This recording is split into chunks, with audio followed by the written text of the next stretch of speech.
Yeah, hello.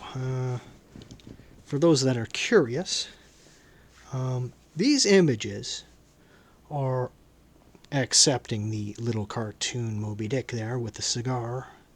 Um, these actual photographs are of actual whalemen, um, uh, the same as the images that were shown in the previous video.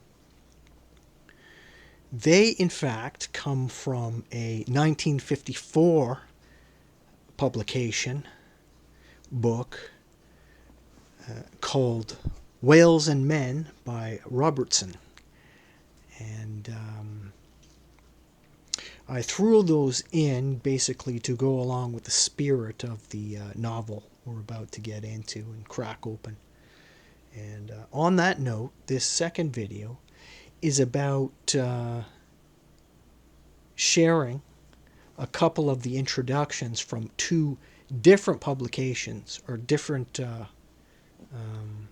pressings, publishings of the book Moby Dick. One being the Easton Press, known for their, their leather-backed, nice hardcover editions, which I'm fortunate enough to have one with illustrations, I might add, and a simple Bantam Classic paperback.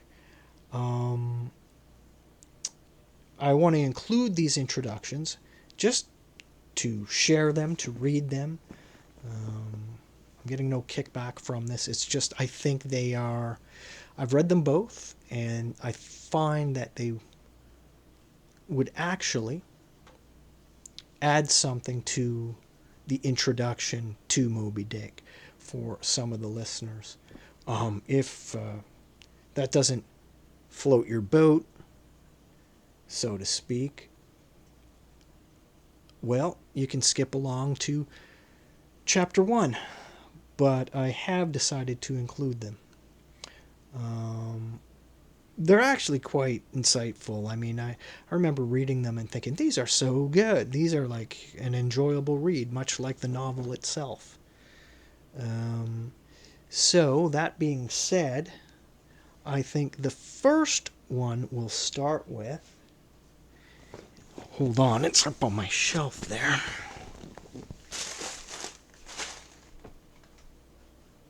Yes.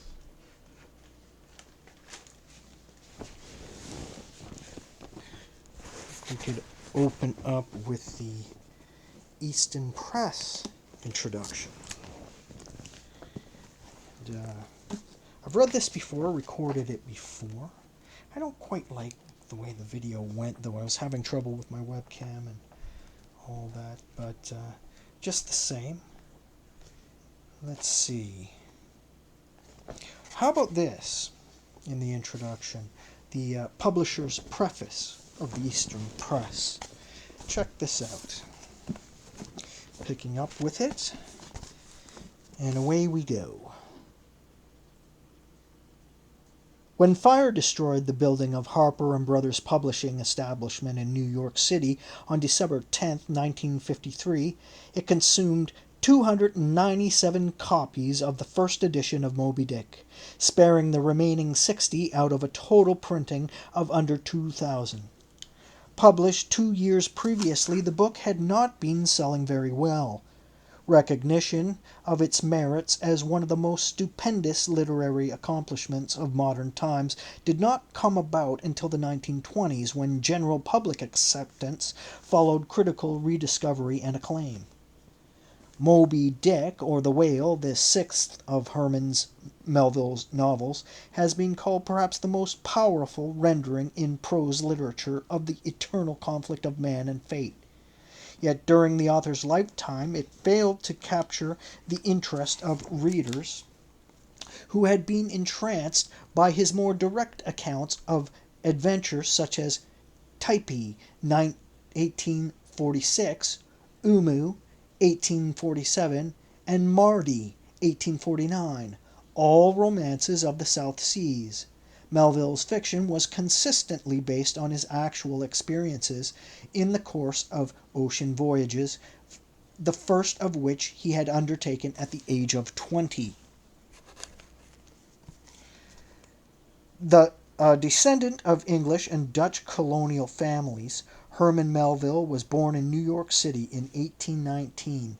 His father suffered great financial losses and died when Herman was 12 years old.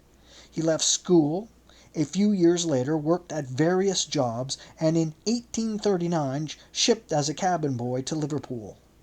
In that romantic but harrowing voyage began Melville's love of the sea. After a stint at teaching school in upstate New York, he sailed again, this time for 18 months aboard the whaler Acushnet. He and a friend jumped ship in the South Pacific and spent a month in the Marquesas Islands. Captured by savage natives, he escaped and stayed for a while in Tahiti, working as a field laborer. Melville's next stop was Honolulu, where he enlisted as an ordinary seaman on a man-of-war, 1843 to 44. He now returned home, and in New York and Boston embarked again, not on a ship this time, but upon his extraordinary writing career. Marriage, writing, and visits to London and Paris occupied his next few years. In 1850, he moved to Massachusetts Farm, where that was to be the Melvilles' home until 1863. Here his neighbor, friend, and confidant was Nathaniel Hawthorne, to whom he dedicated Moby Dick. After Hawthorne moved elsewhere, Melville's inspiration wavered, but during this period he produced some of the greatest short pieces, called collectively the Piazza Tales, among which were Benito Carino and Bartleby the Scrivener. After his return to New York in 1863, Melville obtained a position as a customs inspector, spent his last years in obscurity, and died in 1891 virtually unknown. Apart from Moby Dick, Melville's most popular work has been the novel Et Billy Budd, completed shortly before his death but not published until 1924. There are still many lovers of literature who confess that they simply cannot force themselves to read Moby Dick. To them we strongly recommend the wise suggestion offered in Clifton Fadiman's introduction to this edition, one of the best pieces of writing about a book ever created by an American critic. The essay represents some of his own finest writing. Fadiman is not only a distinguished writer, he has also been a widely admired public figure, for he was the urbane and elegantly wise moderator of Information Please, which for 10 years was the brightest of all primetime network radio shows. Born in New York City in 1904, Fadiman completed his academic education at Columbia University, then taught English for 2 years, but was contributing to magazines and newspapers from the age of 20 and lecturing from the age of 21. From 1927 to 1935, he was an editor with the publishing house of Simon & Schuster. For many years, Fadiman was the perceptive and sometimes caustic book critic of the New Yorker, and later a regular essayist for Holiday magazine. He has long been a member of the selecting committee of the Book of the Month Club and of the editorial board of the Encyclopedia Britannica. Clifton Fadiman has written and edited numerous books, including Party of One, Any Number Can Play, Mathematica Fantasia, and most recently an encyclopedic work on wine. In 1964-65, he was Regents Lecturer at the University of California in Los Angeles.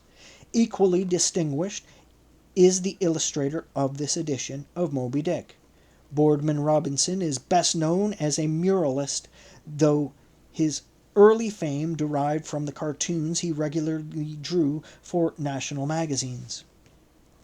Robinson was born in Nova Scotia, the son of a sea captain who knew the seafaring men of Melville's day. And like Melville, Robinson was a boy when his father died. His youth was spent in Boston, where he studied art, continued his studies in Paris during the next 6 years. On returning to America, he worked as an artist, first for Vogue magazine and then for metropolitan newspapers.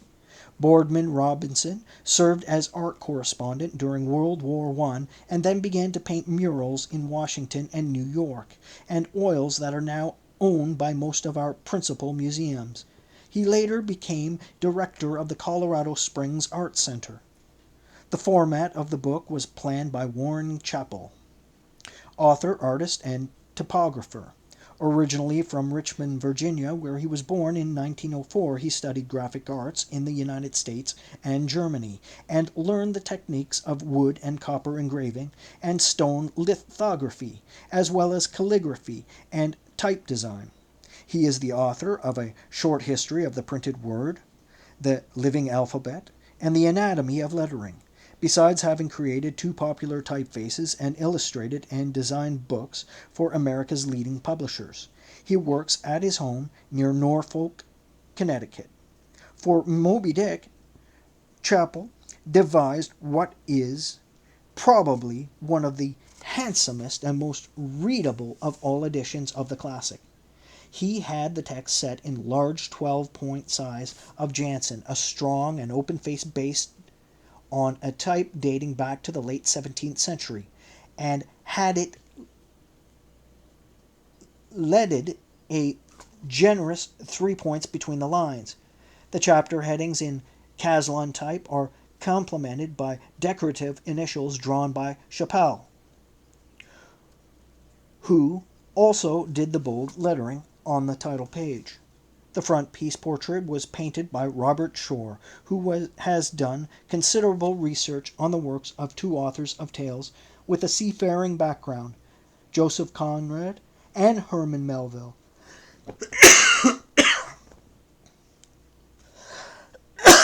Excuse me. He has illustrated a number of books by both writers interpreting their narratives with intuitive understanding. Born in 1924 in Michigan, where he studied at the Cranbrook Academy, he continued his art training both in this country and abroad, in London at the Borough Polytechnic School, in Liège at the Royal Academy, in New York at the Art Students League, and in Brooklyn at Pratt Institute.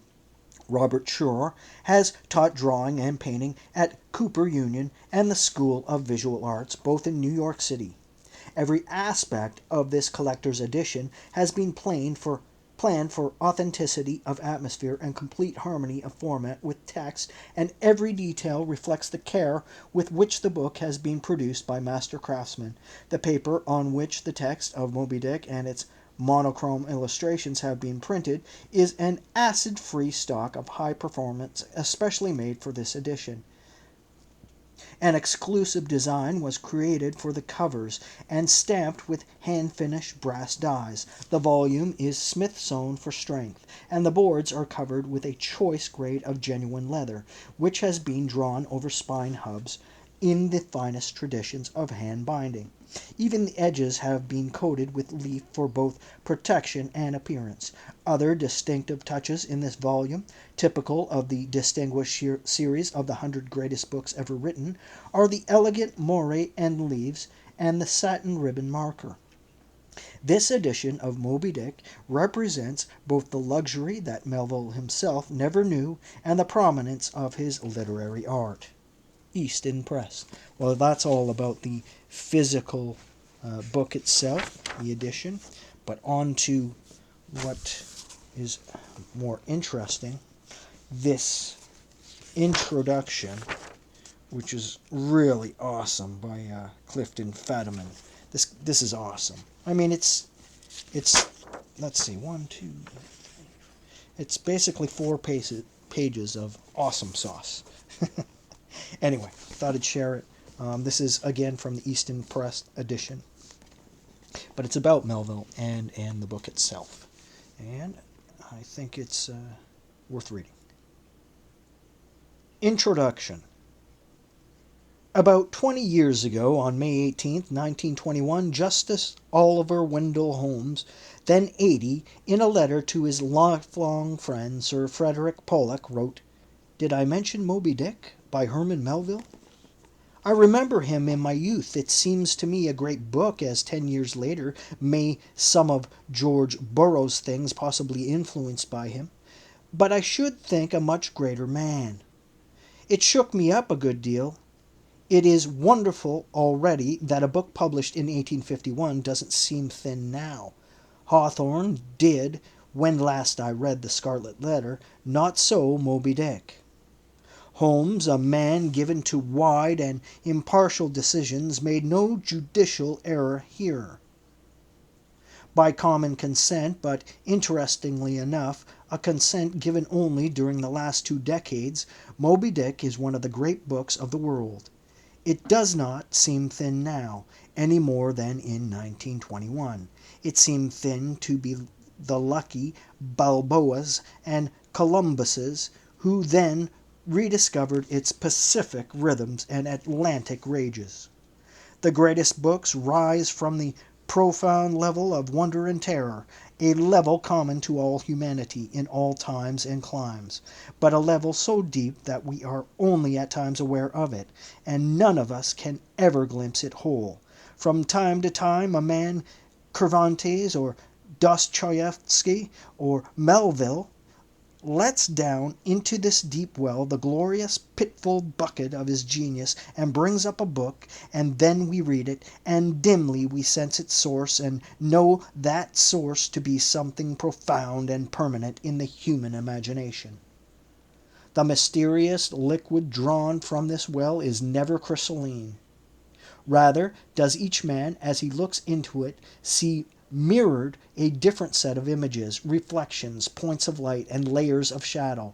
All great books are symbolical myths, overlaid like a palimpsest with the meanings that men at various times assign to them. Moby Dick is a book about evil. Melville, with the characteristic irony, said of it, "I have written a wicked book and feel as spotless as the lamb." At no time in his life was Melville ever notably happy, but at 32, when he sat down to the composition of his masterpiece, he was notably miserable, a sick, worried, and unhappily married man. Some of the poison of his personal life was undoubtedly discharged, veiled in symbols, into the book. But if this were the only impulse behind Moby Dick, it would be but a subjective work of the second order. Like Childe Harold, Melville's despair was metaphysical as well as personal. His awareness of evil goes beyond his own constricted circumstances. His book is not a lament, but a vision. Yet we must not lose ourselves in generalities, but remember always the kind of man Melville was, a magnificent, gloomy Gus, unquestionably ill at ease in his time and place, a romantic metaphysician whose affinities were with the Elizabethans rather than with his perky 19th century contemporaries. He was by nature a solitary, not a half and half solitary like Thoreau, but a Simone pure one, akin to a Thebaid aesthetic. It must have been hard living with Melville. Perhaps such men as he should be excused from the amenities of ordinary intercourse. He was not a literary man in the sleek professional sense. His work was forced out of him. It is a kind of overflow of his vast interior silence. Seldom have I known any profound being that had anything to say to this world unless forced to stammer out something by way of getting a living. Again he says, "This whole book is but a drought, nay, but the drought of a drought." A pessimism as profound as Melville's, if it is not pathological, and his is not, can exist only in a man who, whatever his gifts, does not possess that of humor. There is much pessimism in Shakespeare, but with it goes a certain sweetness, a kind of radiance. His bad men, Macbeth, Iago, may be irretrievable, but the world itself is not irretrievable. This sense of balance comes from the fact that Shakespeare has humor, even in the plays of his later period. Melville had none. For proof, reread chapter 100, a labored, shrill, and inept attempt at laughter. Perhaps I should qualify these strictures, for there is a kind of vast, grinning, unjolly, sardonic humor in him at times. Ishmael's first encounter with Queequeg is an example, but this humor is bilious, not sanguine, and has no power to uplift the heart. I said that Moby Dick was a book about evil, and so it is. It is the nearest thing we have to an unchristian, though not anti-Christian, epic. It is the other face of the Divine Comedy, the product of unfaith, as Dante's epic was the product of faith. But to believe in evil's reality is not to espouse it. Melville is as far removed from a pure champion of evil, like Hitler, as he is from a pure champion of good, like St. Francis Ahab knows that good exists in the world. He even has his own moments of softening of the heart, but basically he is mesmerized by what is negative and disastrous. He cannot turn his mind away from Moby Dick. The relationship between Ahab and the white whale forms the central line of the story. Superficially, this relationship is the same as that which animates any number of bloody Elizabethan tragedies of revenge. Ahab's leg has been torn off by Moby Dick, therefore he hates the whale. He pursues it to the death and is dragged down in the very middle of his vengeance to his own destruction. A sufficiently familiar pattern. But any grown-up reader of Moby Dick senses at once that this pattern is a mere blind, a concession to the brute fact that at bottom we still have no better way of portraying the storms of the soul than by means of physical action. The subsurface meaning of the Ahab-Moby Dick relationship is that the two are one. Moby Dick is the monster thrashing about in the Pacific of Ahab's brain. It is as much a part of him as his leg of ivory. The struggle that takes place on the vast marine or at the ends of the 100 harpoons is but Melville's method of exteriorizing the combat in the arena of Ahab's own chiaroscuro spirit.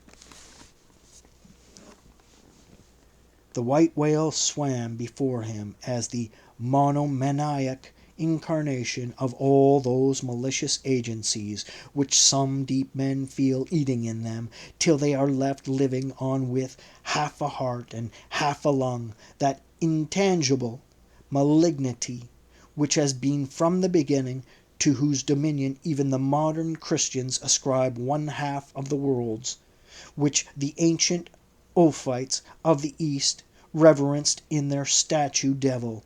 Ahab did not fall down and worship it like them, but deliriously transferring its ideas to the abhorred white whale. He pitted himself, all mutilated, against it. All that most maddens and torments, all that stirs up the lees of things, all truth with malice in it, all that cracks the sinews and cakes the brain, all the subtle demonisms of life and thought, all evil to crazy Ahab, were visibly personified and made practically assailable in Moby Dick. He piled upon the whale's white hump the sum of all the general rage and hate felt by his whole race from Adam down, and then, as if his chest had been a mortar, he burst his hot heart's shell upon it. Like his cousins, Faust and Hamlet, Ahab is a divided man at odds with his own mortality, at odds with all the grief in the world, at odds with his own incapacity to enjoy the world's fair show. and therewith be content. The whole complex narrative of Moby Dick, with all its catology and its digressions, is but in duress pain, pain which can cease only with suicide, and suicide is the true end of Moby Dick. The whale and the man, being one, turning upon each other simultaneously. There are certain men who are artists in self-suicide, who carve out for themselves over many years careers which have as their goal self-destruction. Ahab is such a man, and all his adventures, rages, conversations, soliloquies are but the joists and floorings of an immense structure of self-ruin. If there is one grand type of character Melville knows to the last fibre and droplet of blood, it is the type self-dedicated to disaster. This self-dedication is a convoluted thing, never direct, never simple. Hamlet needs 5 acts and hundreds of lines of anguished poetry to achieve it. Ahab, in whom masochism is a complex art, cannot kill himself save in a roundabout manner through the instrumentality of the white whale. If there were no Moby Dick, it would be necessary for Ahab to invent one. In a sense, he is an invention, a white floating cancer in Ahab's own mind. In the same way, to make sure that he will never deviate from this road, however curving to disaster, Ahab strips himself of all associations that might waylay him into joy.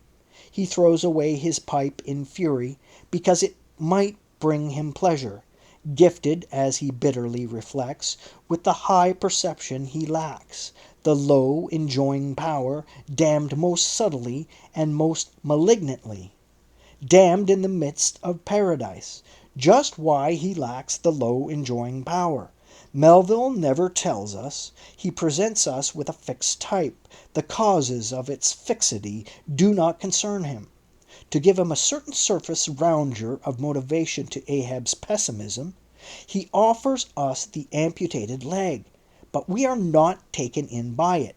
We know that this lightning seared soul was deep in hell even in the days when he stood upon 2 feet of living bone. Moby Dick is a pretext, or as Melville would say, a symbol. Why do his men fear Ahab? Compare their emotion with that felt by the sailors with respect to Wolf Larsen in The Sea Wolf. In Jack London's novel, the men are afraid of Larsen, another man, another creature, and therefore their fear is overcomable.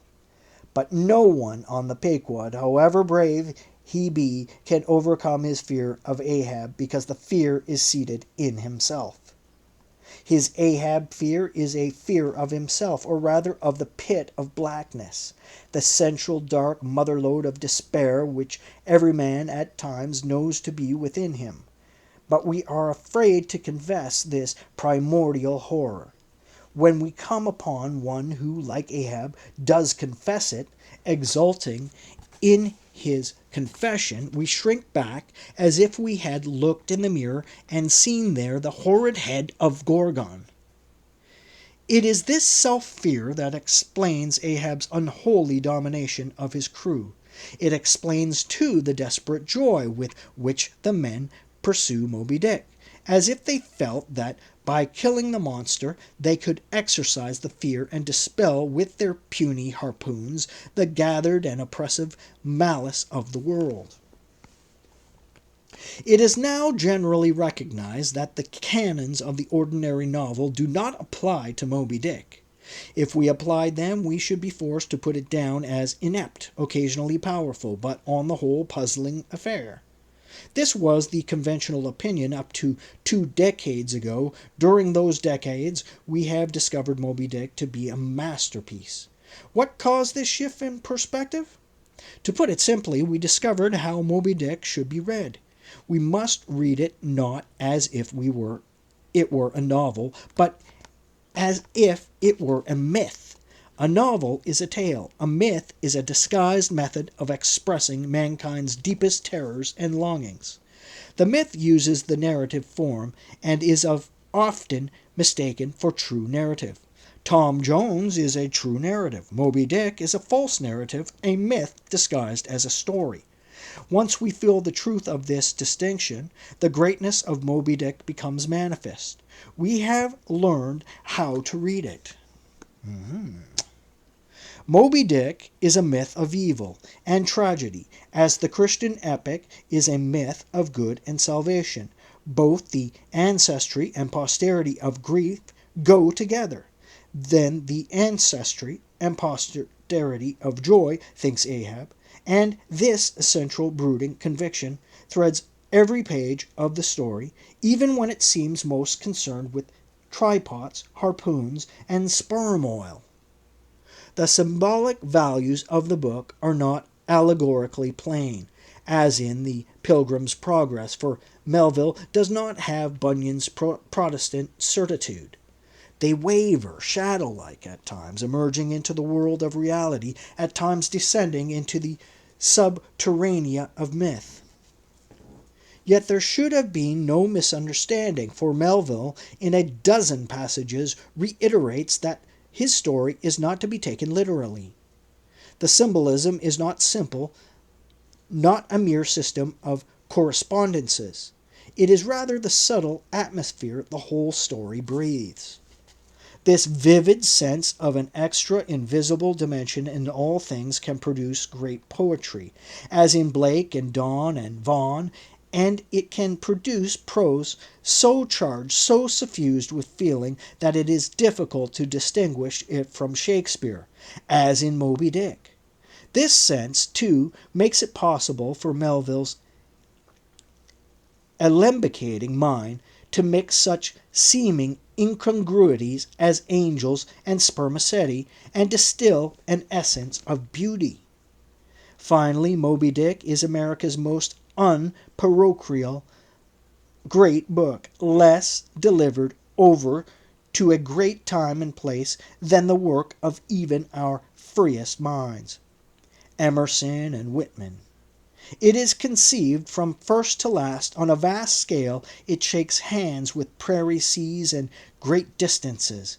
It invades with its conquistador prose the remotest secret drawers and lockers of the world. It has towering faults of taste. It is often willful and obscure.